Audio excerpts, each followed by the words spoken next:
Buenos días, buenas tardes a todos y todas que nos están en este momento siguiendo. Es para nosotros un verdadero placer y un gran honor contar con ustedes. Hoy tenemos un espacio especial para trabajar una temática de gran importancia para las universidades en general, sobre todo en tiempos de pandemia.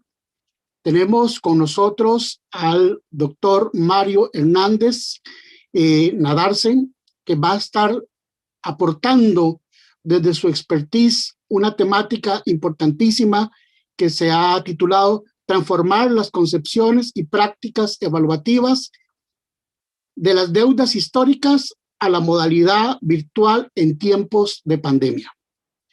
Esta actividad se hace con el propósito de generar espacios de reflexión sobre la temática de evaluación de los aprendizajes en el contexto de la universidad.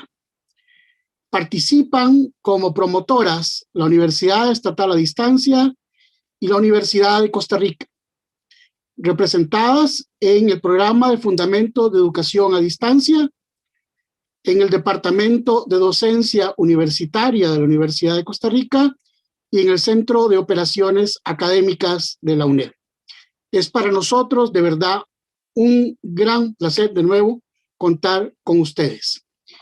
A continuación voy a presentar el currículum resumido del doctor Mario Hernández. El señor Mario Hernández está destacado en la Universidad Estatal Peninsular de Santa Elena, Ecuador, en la Facultad de Educación e Idiomas. Tiene 37 años de experiencia como docente, es doctor en Ciencias Pedagógicas y máster en Enseñanza de las Ciencias en la Educación Superior. Es titulado de la Universidad de La Habana. Es especialista en evaluación educativa, pedagogía, didáctica y ciencias químicas. Es docente investigador titulado, registrado oficialmente en el CENESID de Ecuador. Es docente y tutor de tesis en la Maestría de Innovación Educativa de la UPCE. Es colaborador del Vicerrectorado Académico de la UPCE, director de varios proyectos de investigación, actualmente del Observatorio de la Evaluación del Aprendizaje de la UPCE. Es autor de varios libros y capítulos de libros y también autor de más de 20 publicaciones indexadas en artículos. Es evaluador en varias revistas internacionales,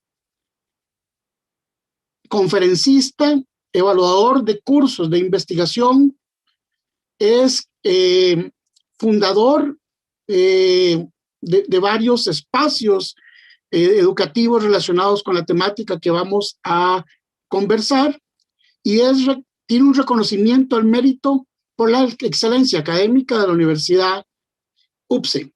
Yo le doy la bienvenida y de verdad me siento muy agradecido con usted, doctor Mario, por acompañarnos en este momento.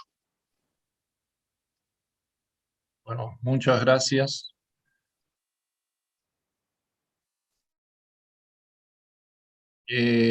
Bueno, en primer lugar, un saludo fraterno a todos los docentes, estudiantes y personal en general que en los diferentes usos horarios en este minuto están conectados. Y por supuesto un agradecimiento infinito a la invitación que tan gentilmente me ha hecho la prestigiosa Universidad Estatal a Distancia de Costa Rica. Y por otra parte, bueno, también el agradecimiento a ese fabuloso equipo de apoyo que tengo detrás de esta intervención mía. Efectivamente hay un tema complicado, polémico, siempre muy debatible, que es el tema de la evaluación del aprendizaje, que ha tenido un recorrido relativamente aciago, aunque con muchos avances y aportes, y en este sentido es que voy a intentar no discursar, no venir a enseñar nada, sino más bien compartir algunas experiencias que de seguro en muchos aspectos pueden ser comunes a muchos docentes que están participando en este momento. Quiero comenzar por establecer un grupo de interrogantes que he definido, que van a ser en todo caso la guía de mi intervención. Como ustedes pueden ver, quizás este sea el primer punto que nos va a llevar a definir, a llegar a un consenso quizás sobre en qué medida existen deudas educativas con relación a la evaluación del aprendizaje o no, que tanto esto se ha posicionado, ha permanecido y además se encuentra presente, instalado en la actual modalidad virtual, también a distancia, debido al impacto de la pandemia de los cuales hemos sido víctimas todos. También quizás una breve reflexión sobre cuándo una evaluación del aprendizaje es verdaderamente educativa, al menos en una síntesis de idea de la cual seguramente ustedes podrán expandir o ampliar en otros detalles que son muchos. Hasta dónde los resultados de algunas investigaciones actuales en la virtualidad reflejan ciertas realidades que están conectadas con todo esto. Y por último, quiero tener la posibilidad de compartir algunas experiencias personales y también experiencias de muchos colegas míos de la Universidad Estatal Península de Santa Elena. Cerraría, por tanto, con algunas sugerencias de estas propias experiencias. Esta es más o menos la guía que va a permitirme transitar por esta conferencia. Hay una primera parte que sencillamente es para ponernos en contexto, quizás reflexionar un poco la evolución histórica que ha tenido la evaluación del aprendizaje a nivel internacional, desde su fundación o desde sus primeros pasos, desde aquella edad antigua donde todavía y desde ya, aunque no había un criterio sistematizado, educativo, pero ya desde entonces había evaluación. Se seleccionaban aquellos ciudadanos que tenían quizás mayores posibilidades, incluso para el ejército, mayores cualidades, dirían, de manera que toda la vida el ser humano ha sido evaluado. Hay un grupo de autores que de alguna manera reflejan o agrupan la evaluación en diferentes llamadas generaciones, que rápidamente lo que nos hace pensar es efectivamente en una evolución que ha ido transitando efectivamente desde paradigmas cuantitativos, desde aquellos aportes que muchos consideran el padre de la educación educativa, en este caso Ralph Tiller, centrado en describir, medir, fue el primero que, como ustedes conocen, posiblemente de una manera más sistematizada, hizo trabajos muy valiosos sobre el currículum y la evaluación. Después aparecieron los llamados checklists, en los cuales hay muchos autores destacados que son referentes en el campo de la evaluación. Se mantenía, no obstante, cierto carácter cuantitativo. Hay una cuarta generación donde aparecen términos, conceptos nuevos como significado, negociación, democracia, ética, y hay un cambio donde empieza a aceptarse relativamente los criterios más subjetivos, contrarios a la enmarcada objetividad que hasta el momento se tenía en cuenta en la evaluación. Se considera más, por tanto, lo valorativo, lo cualitativo, lo cultural y también la participación en términos de democracia en la evaluación. Por último, hay una quinta evaluación donde ya evaluar no es exactamente medir, aunque es un tema de debate, porque todavía muchas veces encontramos incluso en normativas o en políticas educativas y de evaluación ese término de medir. En este sentido, bueno, efectivamente, desde los aportes de Guba y Lincoln, desde una perspectiva constructivista, cognitivista y también histórico-culturalista, pues entonces empieza a tener un cierto giro la evaluación hasta nuestros días.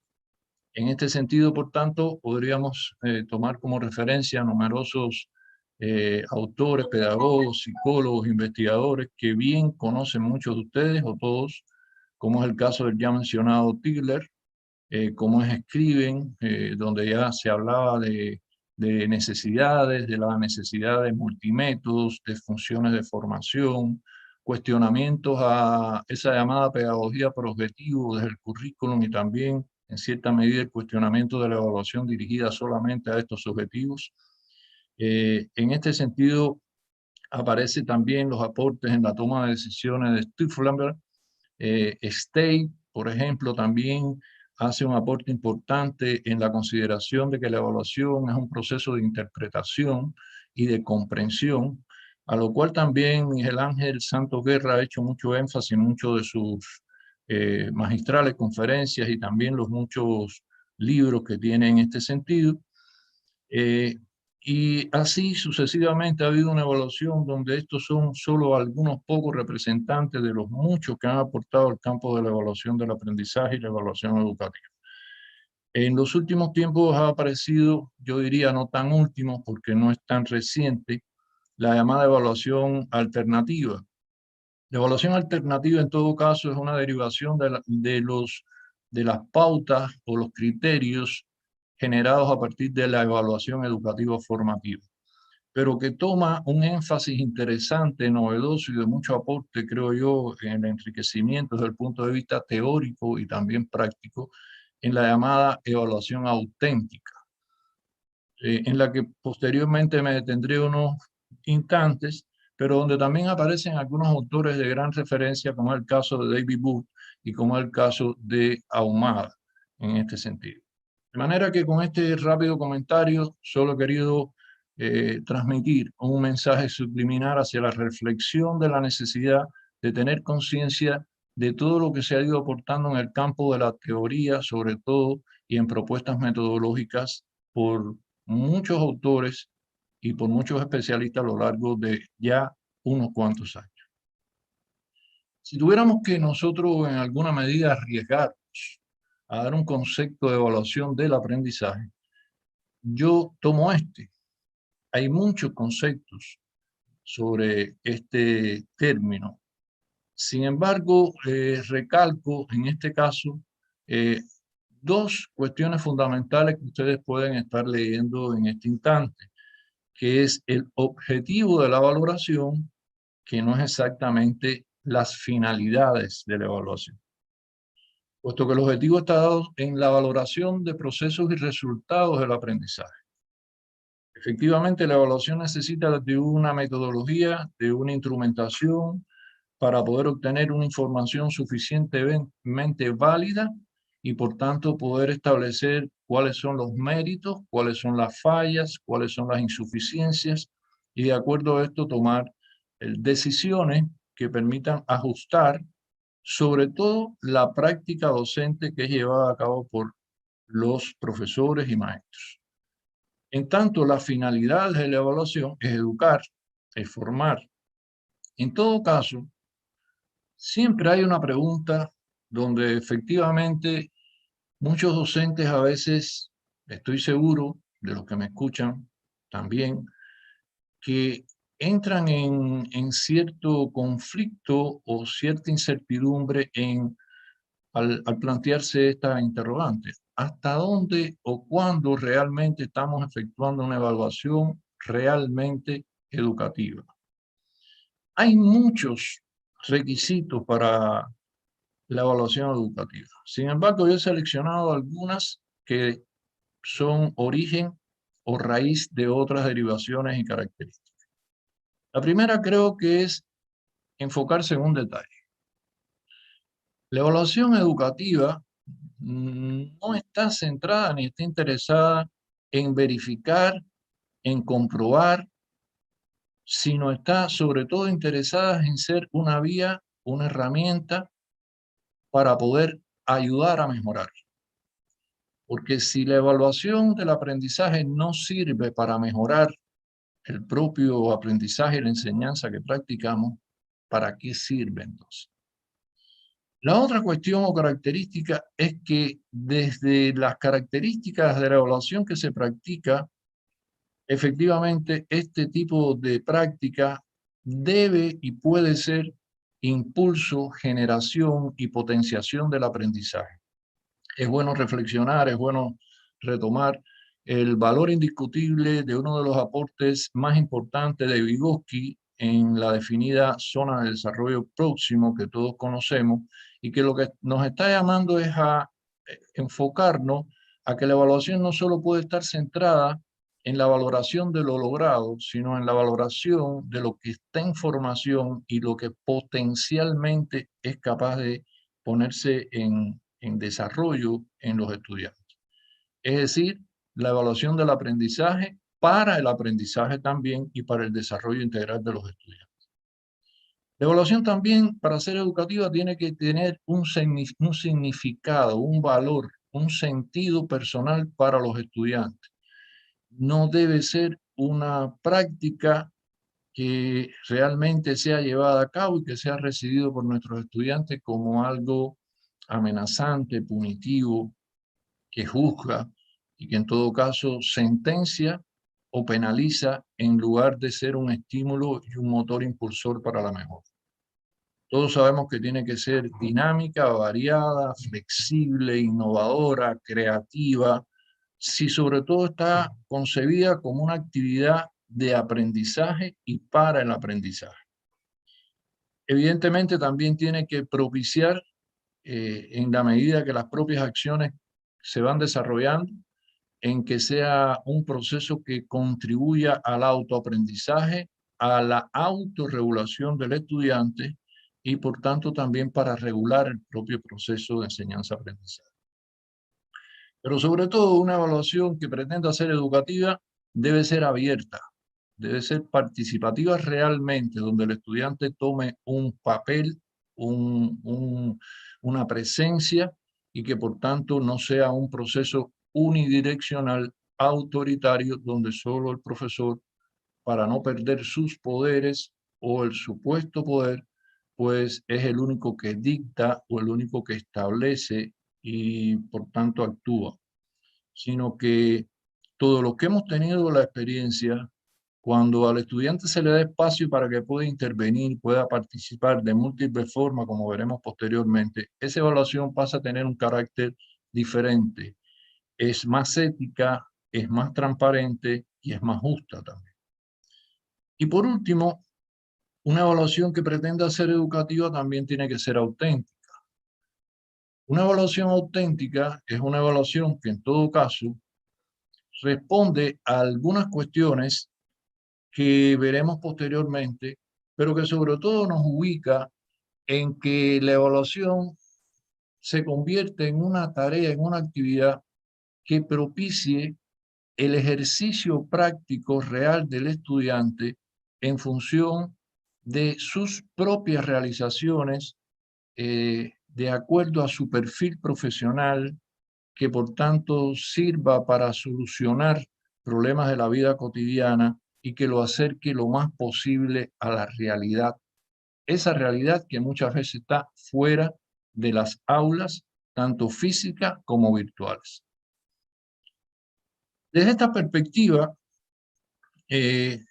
podemos comenzar entonces a reflexionar un poco qué es lo que hay, qué es lo que existe desde el punto de vista de insatisfacciones o desde el punto de vista de inquietudes. Y yo para eso me he apoyado en algunas cuestiones que están planteadas por autores tan prestigiosos como Miguel Ángel Santos Guerra en un muy célebre libro titulado 20 paradojas para la evaluación del aprendizaje. Por supuesto, no he tomado las 20, he tomado solo algunas que permitan a ustedes reflexionar en sus propias realidades. Y por tanto, rápidamente me refiero a ellas. Se plantea desde los presupuestos de la evaluación educativa, teóricos, por supuesto, que deben tener mucho más importancia los procesos de aprendizaje y el proceso que se desarrolla durante las tareas de evaluación, pero sin embargo todavía hay un énfasis marcado y a veces exagerado en los resultados. Aunque se plantea que el fin de la enseñanza es sobre todas las cosas que los estudiantes aprendan, muchas veces esto deja de ser lo prioritario. La evaluación se ve un poco propulsada por la inmediatez, se ve propulsada por la necesidad de emitir informaciones sobre los cortes evaluativos. Estoy hablando de resultados cuantitativos en calificaciones y por tanto de alguna manera ver cuántos aprobaron o cuántos estudiantes reprobaron. Se reconoce también la importancia de la evaluación para la mejora, pero todavía hay demasiado énfasis percibido y en muchos trabajos que han sido publicados en la verificación, la comprobación, el control y la certificación de esos resultados. También plantea Santoguerra que a pesar de que los fines de la enseñanza es despertar y desarrollar el espíritu crítico, metacognitivo, reflexivo sobre la evaluación, muchas veces este proceso pasa a ser habitualmente un proceso formal y superficial. Sobre esto hay muchas cuestiones que lo explican y que posteriormente veremos. ¿Por qué sucede así si todos o casi todos estamos de acuerdo y coincidimos? Es que la evaluación ha de ser un proceso profundo de análisis, de valoración, de logros, de insuficiencias, y sin embargo muchas veces en la práctica no ocurre de tal manera. Muchos o todos coincidimos con que la evaluación es un proceso que también va hacia la valoración y el desarrollo de cualidades, pero todavía muchas prácticas y modelos de evaluación, incluso sistemas establecidos a través de los soportes de los cuales hoy hacemos uso a través de la virtualidad, están instalados en modelos o esquemas cuantitativos.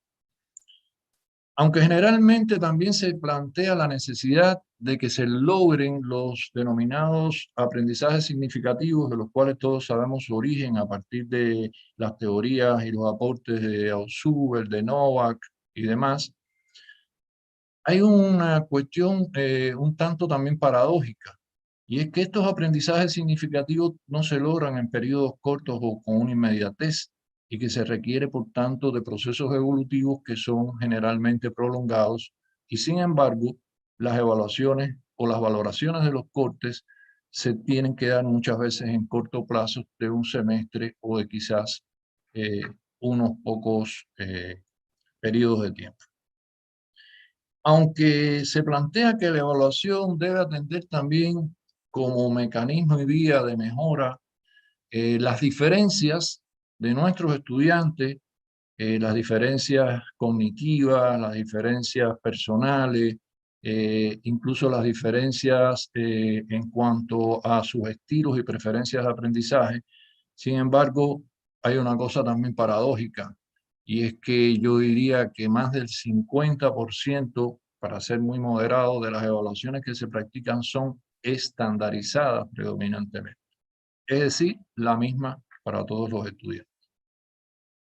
Y por último, tomando estas paradojas de Miguel Ángel Santos Guerra, aunque la evaluación supuestamente, cuando nosotros lo analizamos como una opción, una oportunidad para que el aprendizaje o para que el estudiante de alguna manera ponga a prueba su desarrollo, pueda un poco estimar hasta dónde ha logrado alcanzar sus metas y sus avances, debería ser en tanto una motivación y un estímulo para aprender.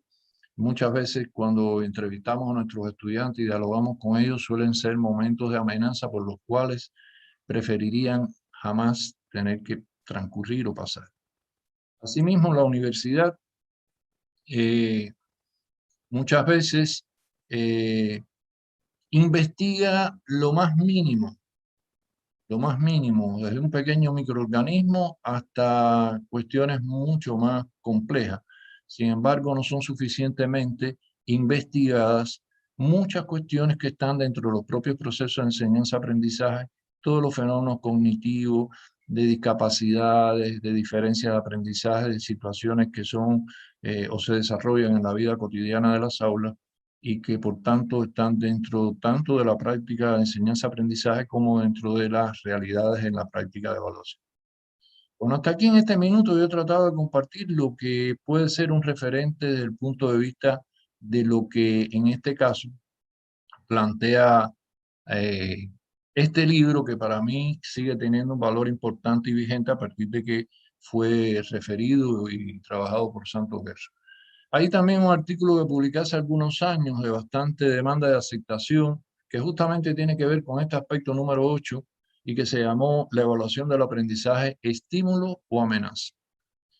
Quisiera en este minuto dar un espacio corto para que toda la audiencia pueda participar a través de el Mentimeter y por tanto puedan en este sentido dar respuesta a lo que en este caso les voy a compartir. Tengo dos preguntas participativas y que todos van a poder responder con la valiosa colaboración del equipo que tengo en el respaldo y el soporte tecnológico por YouTube, por el chat de YouTube, donde solo necesitan todos entrar al sitio menti.com. Inmediatamente les va a pedir un código, que es este código que están viendo en la parte superior, 83 52 38 97. Seguramente ya por el chat de YouTube lo están compartiendo. Responder esta pregunta y por tanto enviar. Para esto voy a dar unos 3 minutos. Inmediatamente voy a pasar a una segunda pregunta interactiva donde con el mismo código, por este mismo sitio menti.com, podrán ustedes también participar y después vamos a ver qué sucede. Entonces, inmediatamente, a partir de ahora, pues todos pueden estar participando y por tanto ya está compartido, me están comunicando, todos pueden acceder, comenzar a dar respuesta y veremos todo qué es lo que sale de estas consideraciones de ustedes. Entonces, espero 3 minutitos, de forma rápida, por favor, colaborándome de ser posible con esta primera pregunta.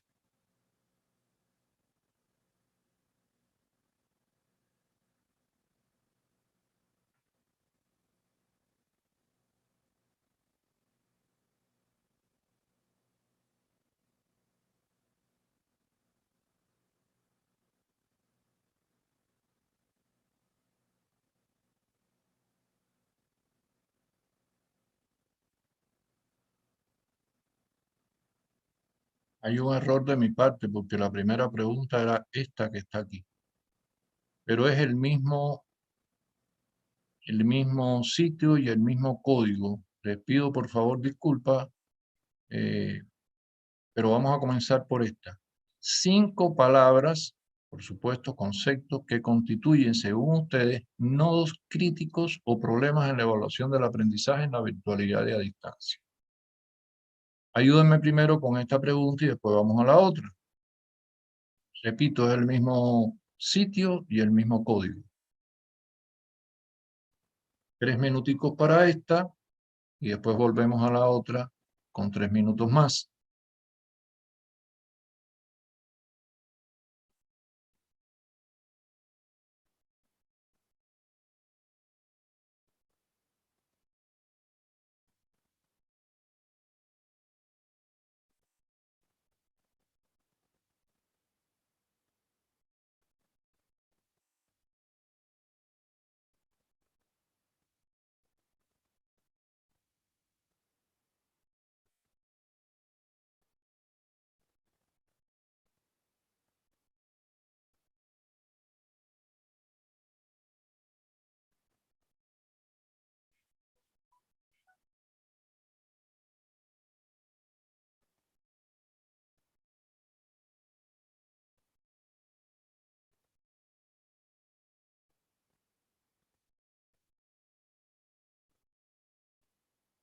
Perfecto, ya estamos mostrando y todos están observando cuál es el resultado de esta nube de palabras que está saliendo por la colaboración valiosa y que ya agradezco de todos los que están participando.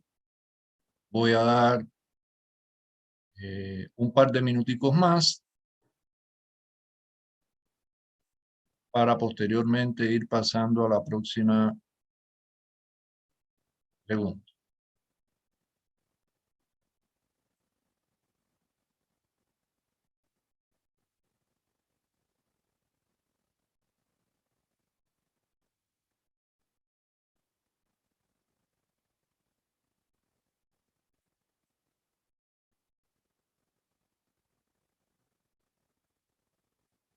Qué interesante todo lo que estamos observando y lo que está saliendo como producto de su valiosa participación. Un minutico más para que no se me estresen y todos reflexionen en una buena selección de esos conceptos o términos.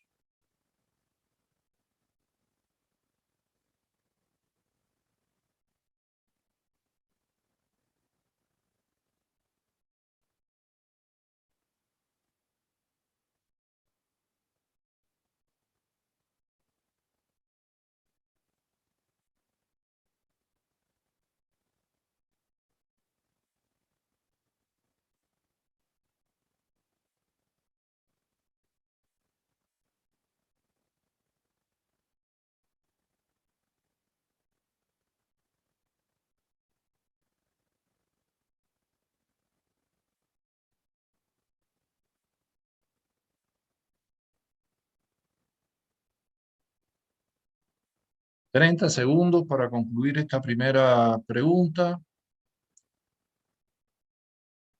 Todavía tienen tiempo los que no lo han hecho.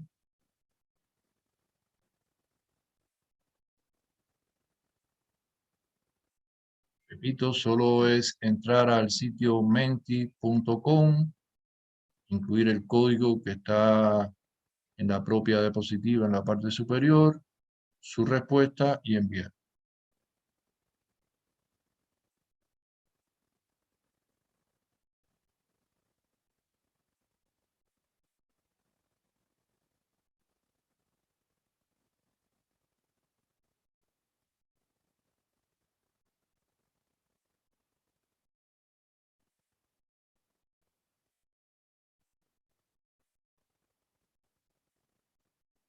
Bien, creo que podemos ir concluyendo. Aún los que no han podido hacerlo, rapidito, por favor.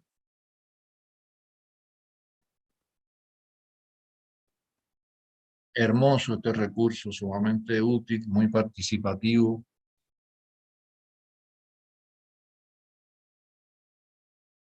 Bien. Vamos viendo, y ustedes pueden ir observando que hay algunas palabras dentro de esta nube que resaltan en mayor coincidencia, como es retroalimentación, objetividad, flexibilidad, tiempo, conectividad, y ya después aparecen otras en menor coincidencia o número de coincidencia, pero también muy reguladas, por ejemplo, como autorregulación, como compromiso, como comprensión, motivación. Perfecto. Muchísimas gracias. Vamos a pasar a la otra pregunta.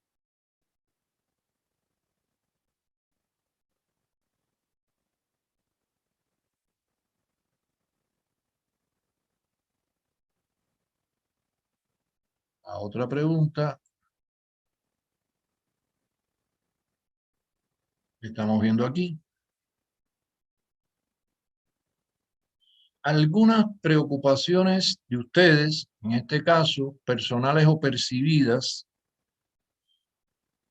en la evaluación del aprendizaje en la modalidad virtual y a distancia. Excelente. Está saliendo ahí, como ustedes tal vez puedan estar visualizando, la retroalimentación, la evaluación por competencia, el plagio. Este punto lo voy a tocar posteriormente. También hay preocupación con la evaluación enfocada a los productos y claro, como plantea un participante, es más complejo evaluar los procesos. Retroalimentación ha sido la no generación muchas veces de aprendizaje desde la evaluación, la comprensión de contenido por parte del estudiante, objetividad, pruebas escritas individuales de los estudiantes que copian. Este va a ser un punto que vamos a tratar posteriormente. Se destinan periodos cortos. Muy bien, muy bien, muy bien. Excelente. Bien, ahí vamos teniendo algunos aspectos y algunos aportes importantes, ¿no? De lo que ustedes han podido realizar. Bien, les agradezco mucho la participación en este sentido. Volvemos a nuestra diapositiva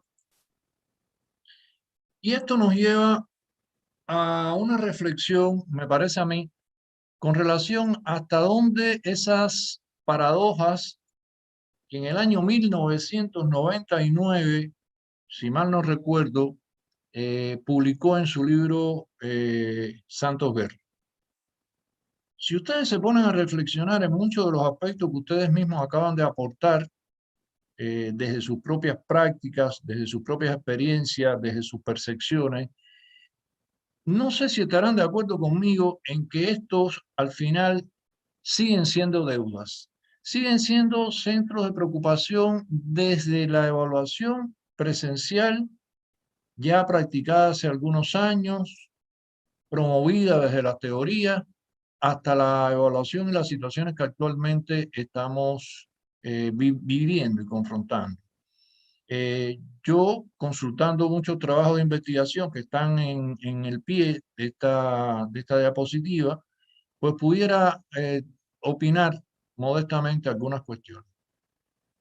Creo que uno de los centros fundamentales en la estrechez de la evaluación, en una evaluación que se practica de manera restringida, está en qué entendemos por aprendizaje.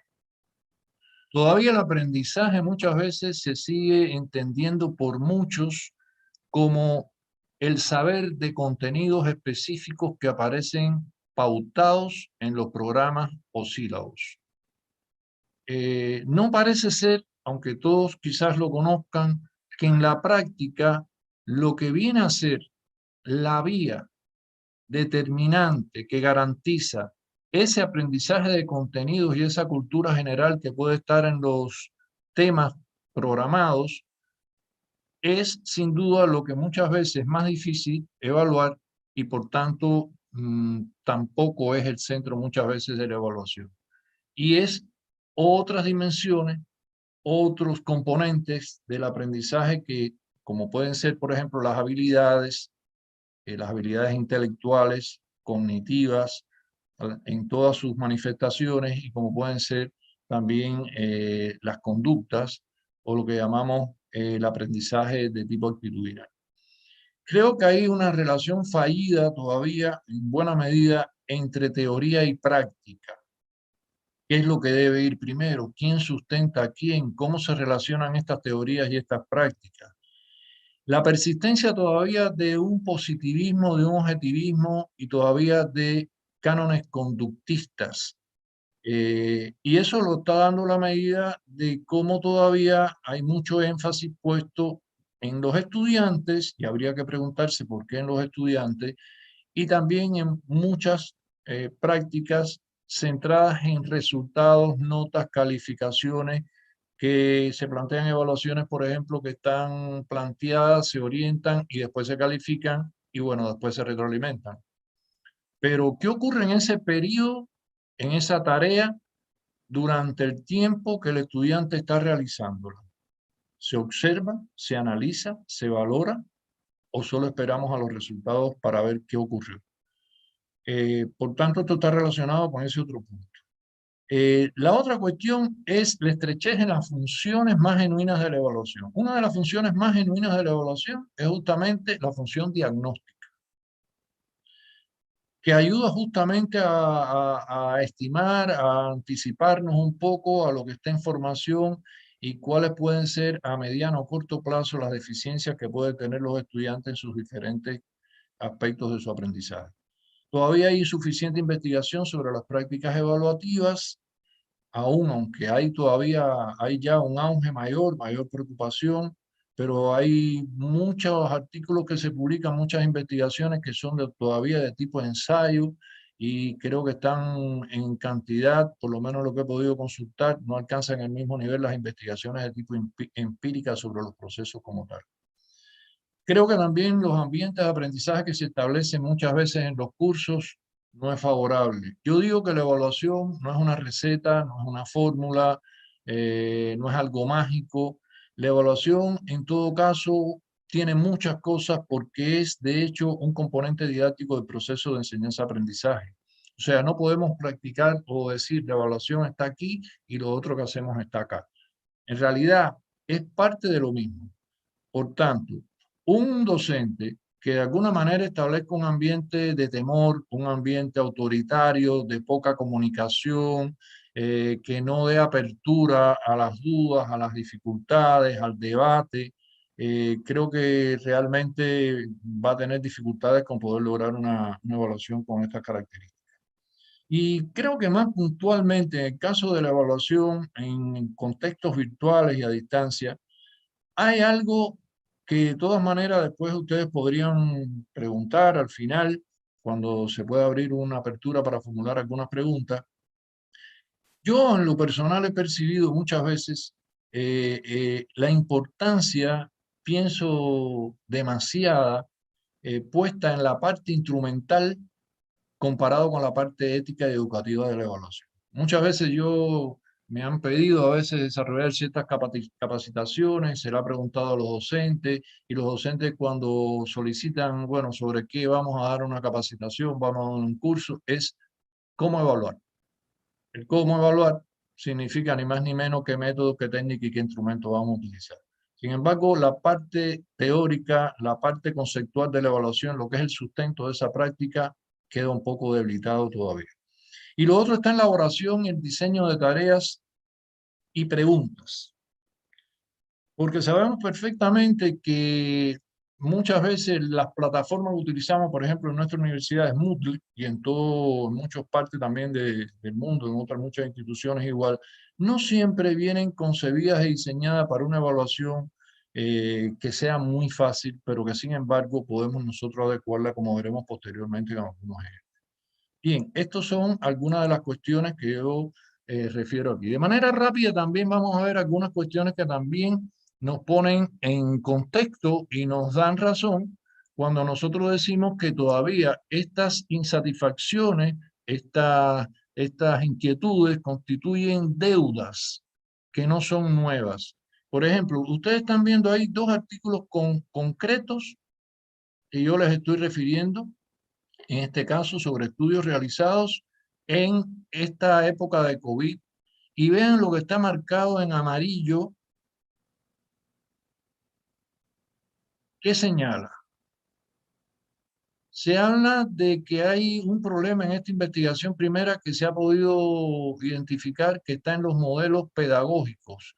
Y en segundo lugar, la mayor dificultad está en la evaluación del alumnado. Observen. En la segunda, también hay partes que están marcadas, coinciden, por cierto, con ya algunas preocupaciones que ustedes plantearon en la participación que tuvieron.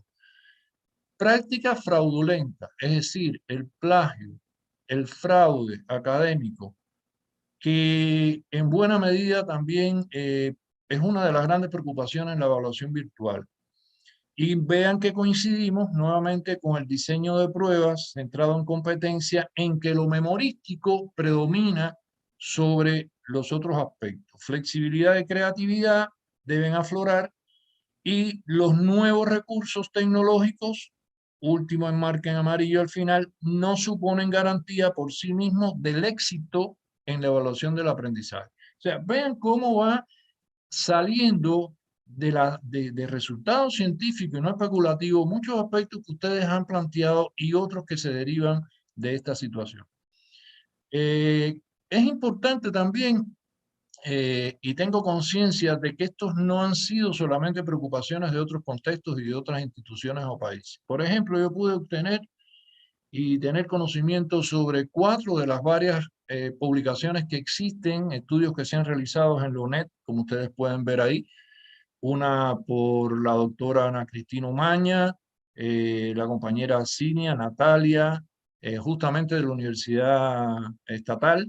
También aparece un trabajo de Juan Pablo, aparecen otros trabajos de la profesora Jensi Calderón, el colega Luis, también que ustedes muy bien conocen, Luis Ángel Piedra, ha tenido también trabajos importantes. Es decir, ustedes, a pesar de que pudiera parecerse que es una universidad que solo se interesa en las tecnologías, en realidad no lo hace.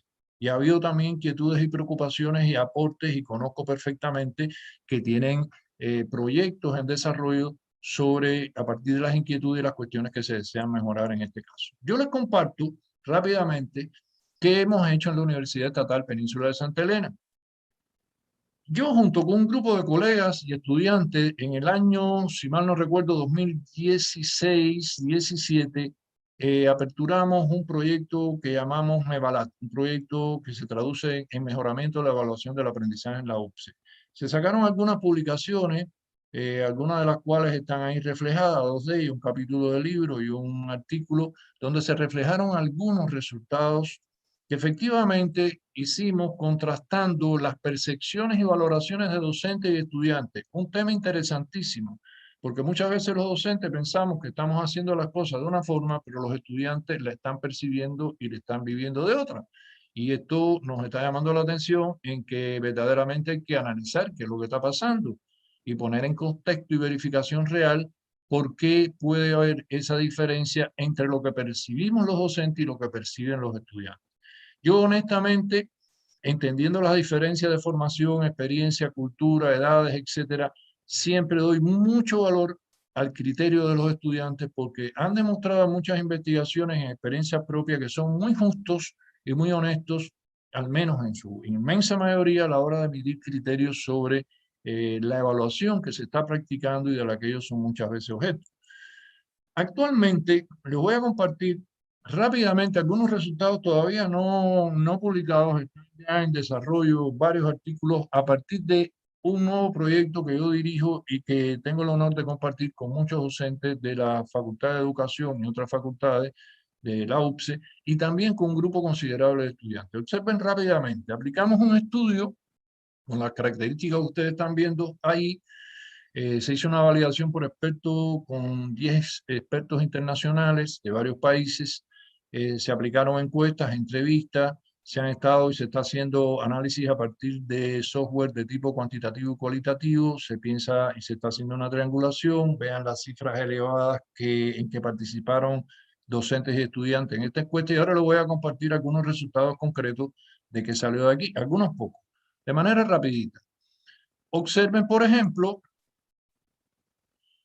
cómo aparecen algunos resultados con relación al uso más frecuente que hacen de algunas plataformas. Por ejemplo, pueden ver algunas, en este caso, objetos de aprendizaje y recursos.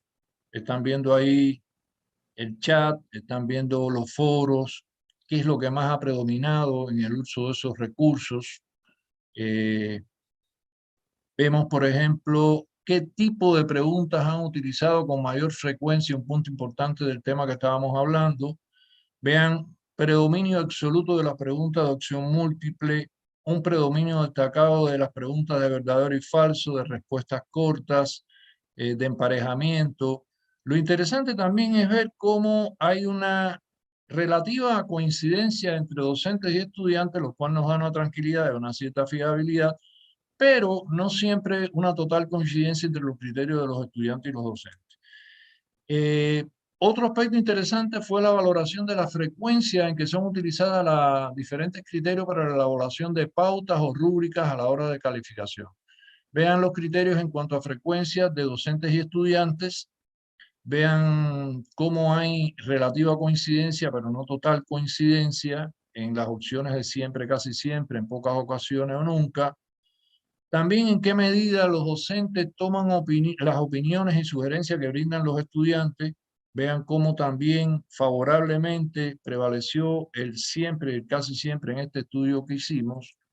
Y un aspecto muy importante, y es los estados emocionales que han experimentado docentes y estudiantes en este periodo de virtualidad y de pandemia. Vean cómo, por ejemplo, en términos de estados emocionales positivos, de manera grata, prevaleció la confianza, el optimismo, el entusiasmo, donde de alguna manera nos denota el valor que tiene en este caso lo que hemos estado haciendo. Por otra parte, también creo que ustedes pueden haber vivido un estado emocional similar. Desde el punto de vista negativo, a la par, vean cómo el estrés ha sido el principal estado que se ha manifestado tanto en docentes como en estudiantes. Y en algunos casos la frustración. Estamos analizando a profundidad por qué frustración. Porque si hay optimismo y hay disposición y entusiasmo, ¿en qué aspectos pueden estar frustrándose en algunos casos y sobre todo los estudiantes? Creo que al final todo esto nos lleva, o al menos a mí, con todo respeto, me lleva entonces a una conclusión, y es la que ustedes pueden ver en diapositiva.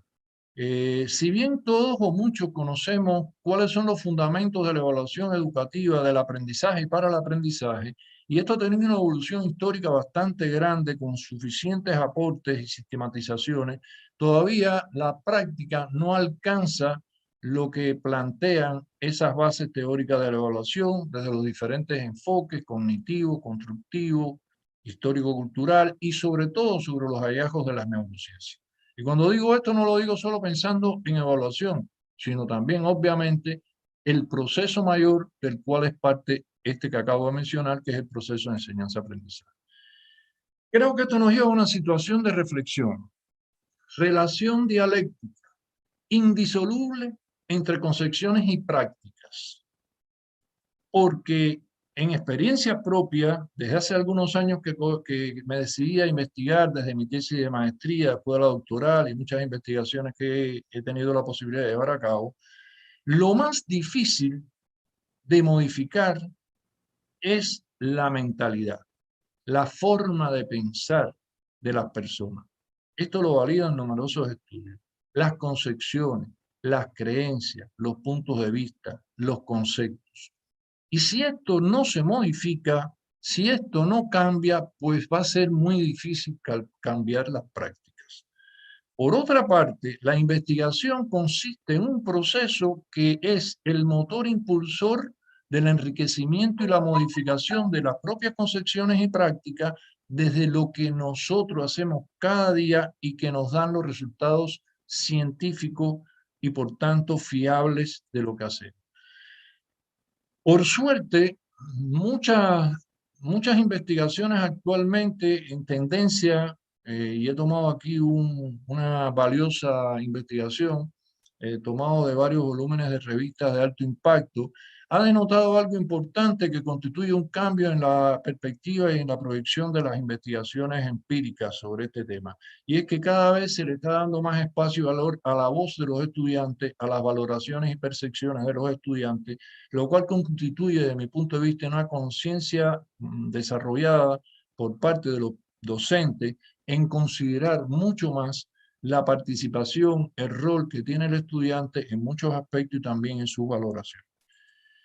En el año 2017, como ustedes pueden ver, tuve el honor de que me publicaran un trabajo, un ensayo crítico justamente en la revista Educare de Costa Rica, que planteaba esa pregunta.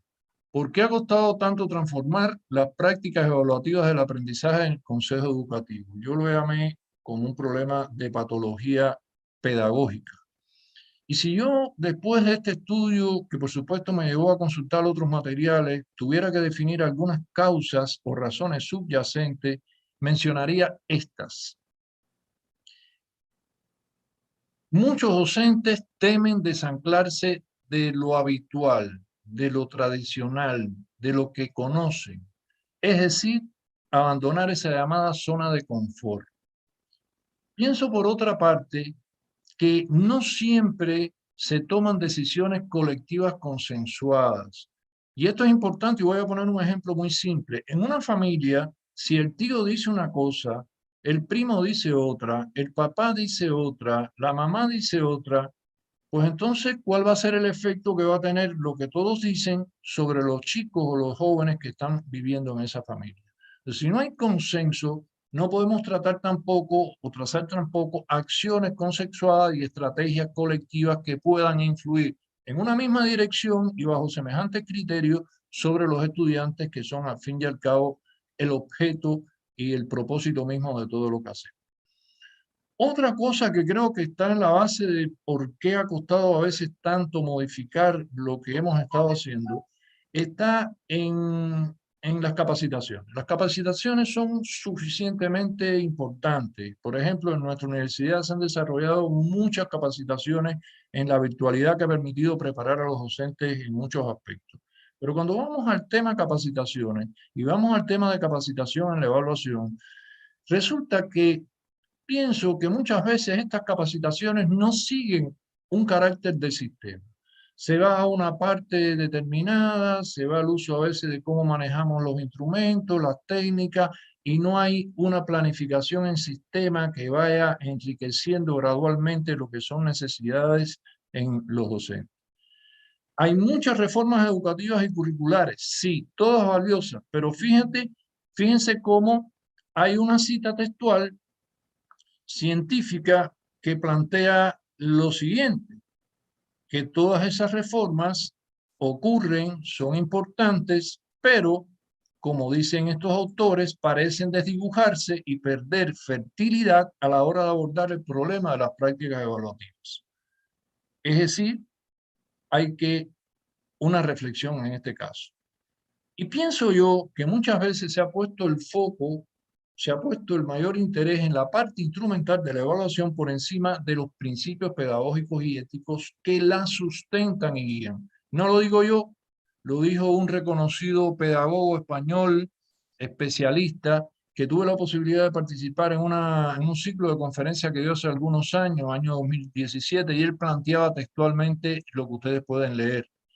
La clave de una buena evaluación no descansa precisamente en las técnicas e instrumentos que se implementan, sino en los conceptos que los soportan, en los principios éticos compartidos, en la responsabilidad profesional y en los compromisos de acción que estos obligan. Y esto creo que carece de discusión. ¿Qué podemos hacer? ¿Es posible? ¿Cómo puede transformarse verdaderamente la evaluación? Rápidamente voy a pasar por algunas sugerencias y ejemplos. El tiempo que me queda no es mucho. Ojalá me permitan terminar. Pero sobre este artículo y sobre otros que he estado consultando a partir de investigaciones científicas y la propia experiencia, me permito plantear y resumir esto en algunas cuestiones. Lo primero que la evaluación es un sistema. Es un sistema de teorías y un sistema de acción. ¿Qué podemos hacer dentro de ese sistema que es un proceso espiral? Pues hay que planificar la evaluación, pero planificarla de forma flexible en la medida de que las necesidades vayan surgiendo y los procesos se vayan dando, entonces hacer los ajustes de esa planificación. Si planificamos algo y no lo modificamos porque fue lo que pensamos, sencillamente estamos siendo poco realistas y positivistas a la vez. Seleccionar adecuadamente los instrumentos, hacer una buena dosificación de las actividades que vamos a desarrollar, en qué tiempos, cuán oportunas van a ser, con qué secuencia, qué nivel de progresión. Tratar de que todas las tareas que planteemos establezcan un cierto desafío y reto a la evaluación del aprendizaje. Creo que en esto, desde el punto de vista instrumental, cuidado. Hay muchas técnicas, medios e instrumentos, pero tenemos que poner en una balanza las ventajas y las limitaciones que tienen estos a la hora de llevarse a la práctica. ¿Cuáles son cuestiones cruciales desde mi punto de vista? Los procesos cognitivos. ¿Qué lo caracterizan y cómo se manifiestan? ¿Qué niveles cognitivos y de desarrollo alcanzan las habilidades? ¿Cómo se evidencian? Porque una cosa es lo que sucede dentro del cerebro y otra cosa es cómo se manifiestan o expresan. Y es ahí uno de los retos de la evaluación. La correcta selección de los tipos de preguntas de acuerdo a esas finalidades. Balancear las preguntas que hacemos en diferentes tareas en cuanto a su tipología. Cuidar la cantidad de preguntas y considerar el factor tiempo. No podemos jugar con los tiempos por cantidades de preguntas que planteemos para cumplir una tarea determinada. Si ustedes me pidieran, bueno, ¿cuáles pueden ser algunas de las organizaciones? Creo que muchos de ustedes conocen que hay niveles de habilidades cognitivas, pero dentro del reproductivo, el productivo y el nivel creativo, una habilidad, una evaluación que quiera ser educativa, formativa y auténtica tiene que moverse en ese sentido, privilegiando las habilidades que están en el nivel productivo, analizar, calcular, argumentar, explicar, deducir, etcétera, al nivel creativo, donde el estudiante construya, proponga, transfiera, modifique y por tanto elabore su propio aprendizaje. Algunos ejemplos concretos que yo puedo en este caso compartirles. Bueno, hay varios, pero yo solo voy a compartirles algunos de manera muy rápida. Por ejemplo, en la plataforma Moodle hay algo que se llama glosario. Como ustedes conocen, el glosario se puede utilizar para muchas cosas. Hay opciones de juego de crucigrama, ahorcados, etcétera. Pero yo le veo a esto una mayor utilidad desde el punto de vista del nivel universitario. Y es que la construcción de un glosario por los estudiantes puede llevar a la construcción a partir de análisis, síntesis de conceptos, construcción.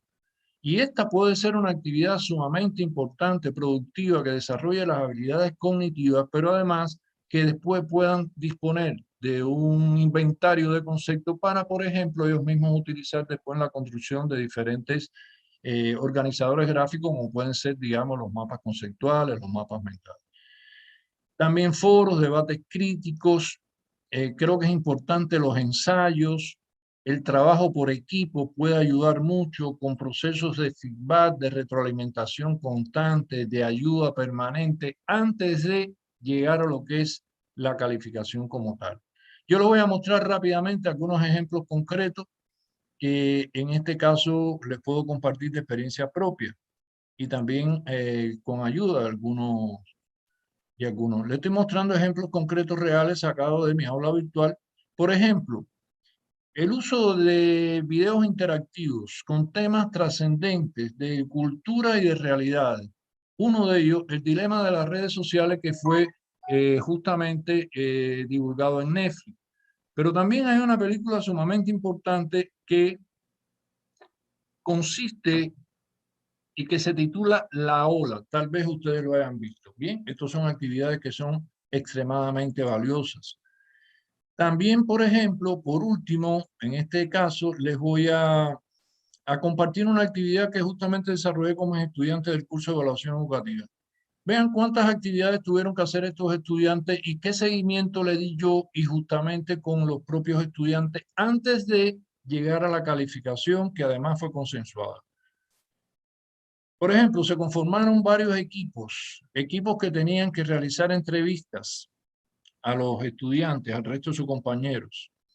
Equipos que por tanto tenían que elaborar un banco de preguntas que yo fui sugiriendo, fui ayudando a la mejora en la habilidad de redacción de preguntas. Equipos que tenían que hacer una rúbrica y también teníamos que ir ayudándoles para que elaborara una rúbrica suficientemente efectiva. Después, ellos tenían que grabarse sus intervenciones y había un equipo que iba a editar todo eso. Lo más interesante es el nivel de participación y de satisfacción que sintieron los estudiantes con toda esta participación, el seguimiento de ayudas y sugerencias que se les fue dando para llegar finalmente a una calificación con todos los avances y logros y no una cosa cerrada. De hecho, muchas de las preguntas que elaboraron fueron justamente utilizadas e incluidas en las evaluaciones de otras tareas que se hicieron, lo cual también le permitió considerar en este sentido un avance importante para su aprendizaje. Bien, elaboraciones, por ejemplo, estoy mostrando un ejemplo de un mapa interactivo que ellos elaboraron por equipo, utilizando, por ejemplo, herramientas tan importantes como es el Genially, entre otras.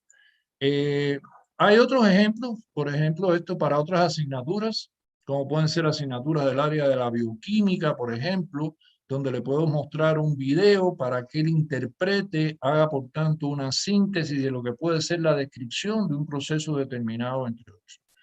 Estoy justo con el tiempo y solo me quedan algunos tips o sugerencias. No sé el equipo que me respalda si me permiten 5 minutos concluir o hago un corte final, mi estimado Luis y equipo que me ayuda en esto.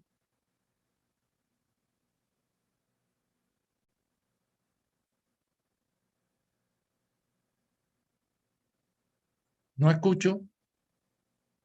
Démonos unos 5 minutitos para dar espacio a las preguntas, entonces. ¿Concluyo con 5 minutos y hacen la pregunta o corto y espero la... No, avance con 5 minutos más y cerramos. Muy agradecido, estimado. Sí, es muy rápido. Ya este es el cierre porque son algunas consideraciones generales o tips en relación a todo lo que hemos hablado en un tiempo donde, como ustedes ven, es tanto lo que podemos debatir, discutir y analizar que, bueno, nunca nos alcanza el tiempo para estos temas de evaluación. Considerar la evaluación como una situación y una actividad más de aprendizaje, porque también de la evaluación se debe aprender. Centrar la evaluación en la valoración de procesos y no en resultados. Implicarnos en esos procesos mediante ayudas, sugerencias. Evaluar en correspondencia con el tipo de enseñanza que desarrollamos y el tipo de aprendizaje que están desarrollando nuestros estudiantes. No podemos evaluar de una forma cuando enseñamos y se aprende de otra. Hay una clave que tomé de una de mis colegas chilenas, también experta en este tema, en las cuales hemos intercambiado también muchas capacitaciones y proyectos. Menos puede ser más. Porque evaluemos mayor cantidad de cosas no significa que estemos haciendo una evaluación más educativa. Creo que debemos buscar qué es lo que realmente merece ser evaluado, qué es lo que realmente es relevante en la formación y en el desempeño práctico, profesional y de vida de nuestros estudiantes. Creo que hay que hacer un uso racional y óptimo de los recursos virtuales. No porque utilicemos más recursos y objetos de aprendizaje vamos a garantizar que nuestra evaluación sea educativa. Creo que hay que utilizarlo, sí, pero de forma adecuada, oportuna y óptima. Hay muchas actividades y preguntas que son de corte objetivo en las plataformas, pero que se pueden modificar. El docente tiene que tener mucha creatividad. Incluso hay preguntas de selección de alternativas que, de acuerdo al tipo de situación que se le esté dando de análisis previo al estudiante, esa selección de alternativas se puede convertir no en una memorización, sino en una aplicación y en una reflexión crítica de sus aprendizajes. Creo que por otra parte, la aplicación de diagnóstico es importante como función destacada, pedagógica de la evaluación formativa. Es necesario retroalimentar, pero la retroalimentación, ojo, no creo que sea un proceso solo de hacer algunos comentarios en las evaluaciones. Creo que debemos abrir talleres donde veamos la regularidad, las preocupaciones de nuestros estudiantes en los resultados y en los procesos que han ido desarrollando y brindarles las ayudas necesarias y posibles en cada caso. Tenemos que ver cómo mejoramos el feedback, sobre todo en la comprensión y en la concientización de nuestros estudiantes, proponiendo preguntas precisas, generando reflexiones, meditaciones, esos llamados procesos de metacognición, porque solo el interés interno es superior al interés y a la motivación externa. Hay que ser transparente y justo en la evaluación, porque la evaluación sobre todo es un proceso ético. Por último, y para terminar, solo quiero hacerles un anuncio y una invitación. El Observatorio de la Evaluación del Aprendizaje en la UPCE, OPCEVAL, en la cual, como les comenté, estamos implicados muchos estudiantes y docentes de la Facultad de Educación y otras facultades, está casi a punto. Tenemos pensado inaugurarlo ya formalmente en los primeros días del mes de, estamos mayo, abril, si no, abril, mayo, junio, disculpe. Y quisiera poder tener la posibilidad de que ese día hiciéramos una inauguración bonita, participativa, en la cual pienso invitar a todos aquellos que de alguna manera puedan estar interesados y de manera especial a los profesores de la Universidad Estatal a Distancia de Costa Rica y también a la Universidad de Costa Rica en general. Hasta aquí, mis queridos estudiantes, docentes que han estado disponiéndome del placer y del honor de poder transmitirle algunas de estas ideas y experiencias para ustedes.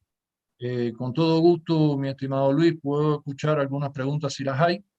Muchas gracias, estimado Mario. Doy el pase a Jensi Calderón para que nos organice un poco con las preguntas. Perfecto. Veremos si no son muy difíciles.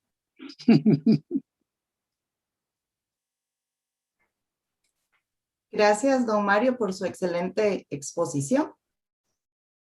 Aprovecho este espacio antes de las consultas para enviar un saludo fraterno a quienes nos acompañan de Ecuador, de Guatemala, de Panamá, de Honduras y por supuesto de Costa Rica, colegas de la UTN, de la Universidad de Costa Rica, de la UNED y de la Universidad Nacional.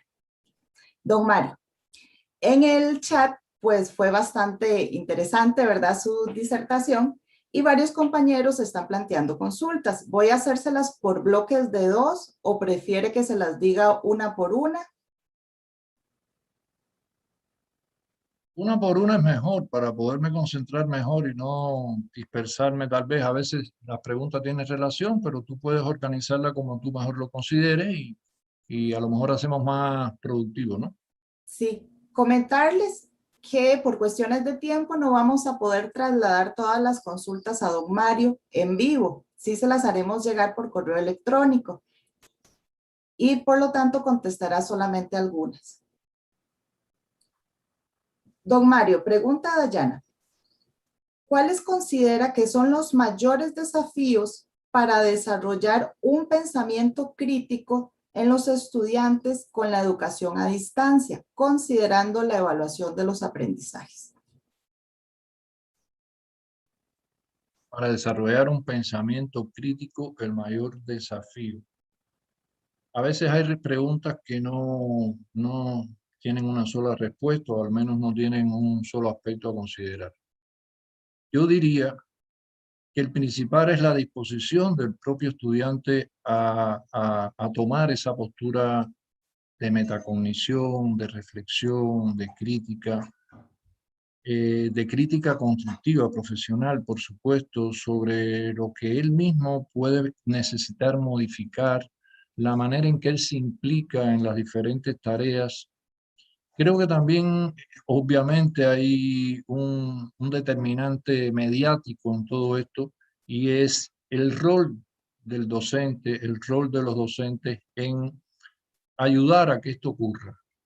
Porque un estudiante o los estudiantes pueden tener mucho interés, incluso aceptar ese desafío, estar dispuestos a modificar, a tomar otra postura participativa en su aprendizaje y en las actividades con este corte de reflexión, análisis y de crítica, y sin embargo el docente no facilitarle ese tipo de actividades o tareas. Entonces yo creo que pienso que el desafío está en el cambio de pensamiento y en el cambio de actitud, tanto por parte del estudiante como del docente, que siempre va a ser y debe ser un mediador, un facilitador, un guía y por tanto un educador en este sentido. Gracias. La siguiente consulta la realiza el compañero Ronald Martínez. Si usted se puede referir a algunas recomendaciones para evaluar por competencias y a distancia.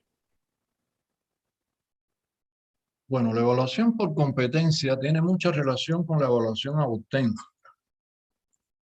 porque justamente la evaluación auténtica lo que quiere, primero se soporta en este tipo de diseño curricular o modelo curricular, y por otra parte, competencia de qué tipo.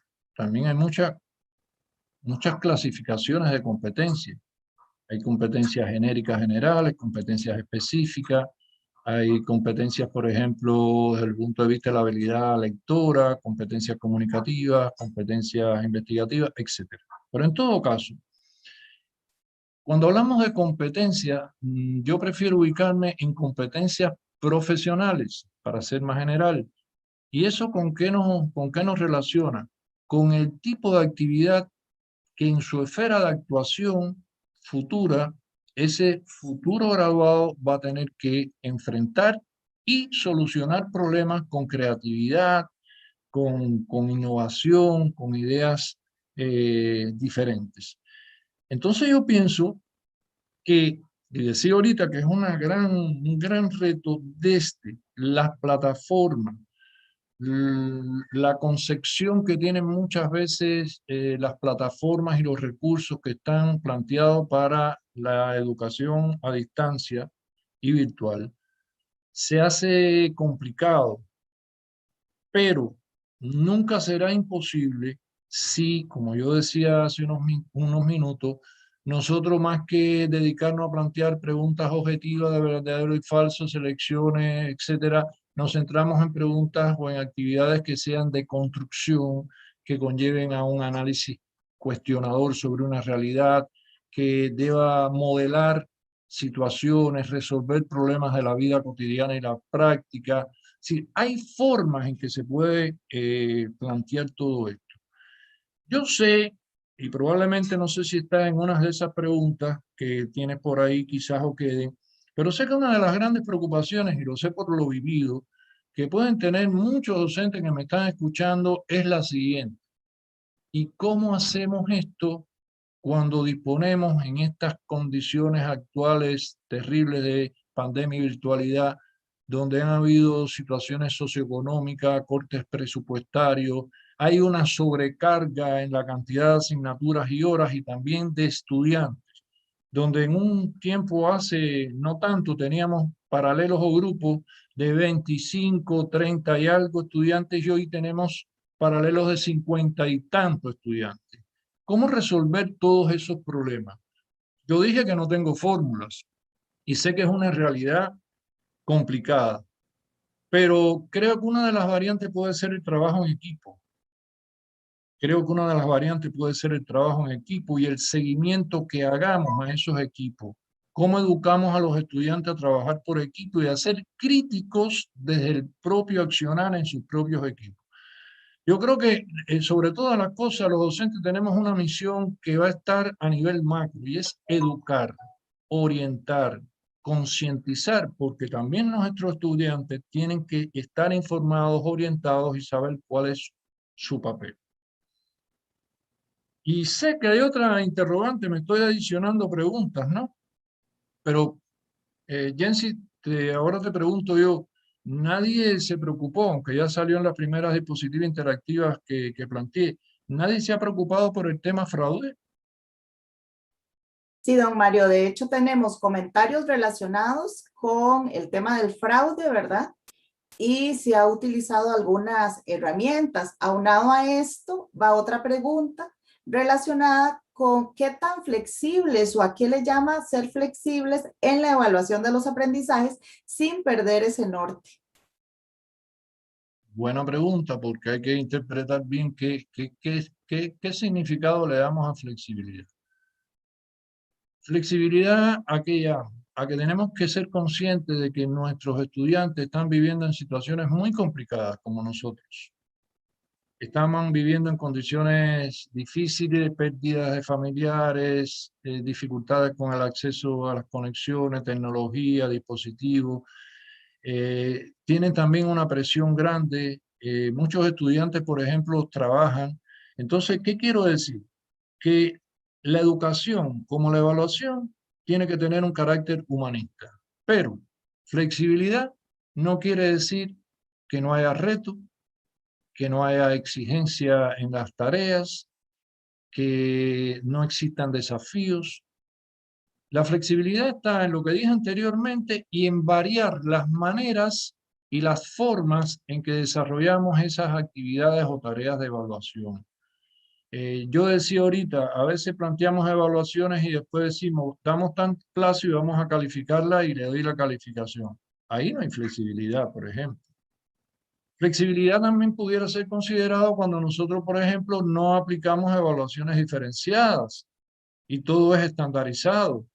Cuando alguien, por ejemplo, desde un punto determinado elabora evaluaciones sin estar implicado tal vez en los procesos de enseñanza-aprendizaje de ciertos grupos de estudiantes. Y entonces se está aplicando una evaluación similar para todos los estudiantes cuando las situaciones, los logros, los avances han sido diferentes. Yo tengo anécdotas interesantes que hacer que si las hago a lo mejor muchos no las creen, pero por un problema de tiempo no lo voy a hacer. Pero tengo una vivencia imborrable sobre esto. Si quiere la cuento.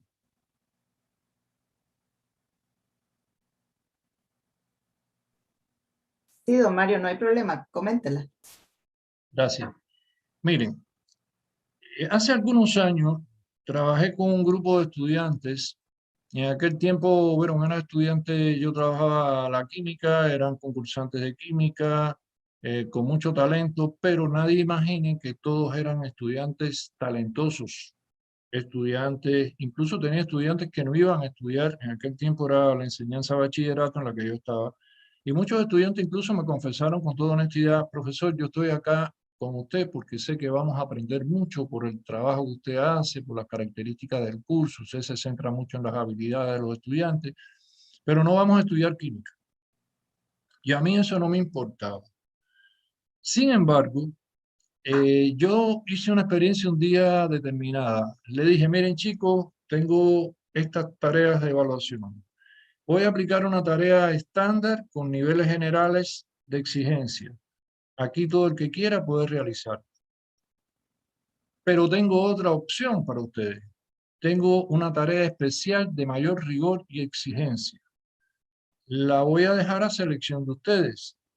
Pero voy a tener en cuenta para esta segunda opción todos aquellos estudiantes que han demostrado en participación en eventos, en concursos y en actividades destacadas, que eso es un resultado que ha salido de su desempeño.